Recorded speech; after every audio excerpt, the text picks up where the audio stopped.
Hi hello చింతాకుతో కారం పొడి పుల్లగా కారంగా రుచిగా ఉంటుంది కదా. దీని గురించి అయితే చింత చిగురుతో వచ్చిన ఇలాంటి లేత చింతాకుని తీసుకొని 3-4 రోజుల పాటు నీడపట్టి ఎండబెట్టి ఈనెలు పుల్లలు అన్నీ తీసేసి ఆకుని వేరు చేయండి. ఈ రకంగా కడాయిలో 1 స్పూన్ వేరుశనగ నూనె వేసుకొని ముందుగా ఆకుల్ని సిమ్లో పెట్టి మాత్రమే వేయించండి. బాగా కలపాలి. అలాగని హైలో పెడితే మాత్రం మాడిపోయి రుచి మారిపోతుంది, అస్సలు బాగోదు. చూసారు, ఇలా ఆకు చిదిరితే పొడిలాగా అయిందంటే ఇంక స్టవ్ ఆపేసి ఆకుని పక్కన పెట్టుకుందాం. కడాయిలో ముందుగా వేరుశనగ గుండ్లు బాగా వేగనిద్దాం.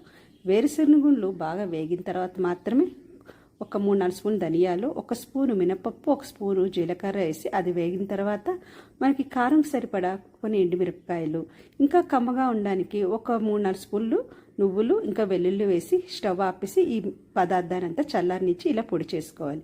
ఇది పొడి అయిన తర్వాత మనం చల్లారిన ఈ చింతాకుని సరిపడ ఉప్పు కూడా వేసి కింద మీద కలుపుతూ ఇలా గ్రైండ్ చేసుకుంటే కారం పొడి అయితే రెడీ అయిపోయింది.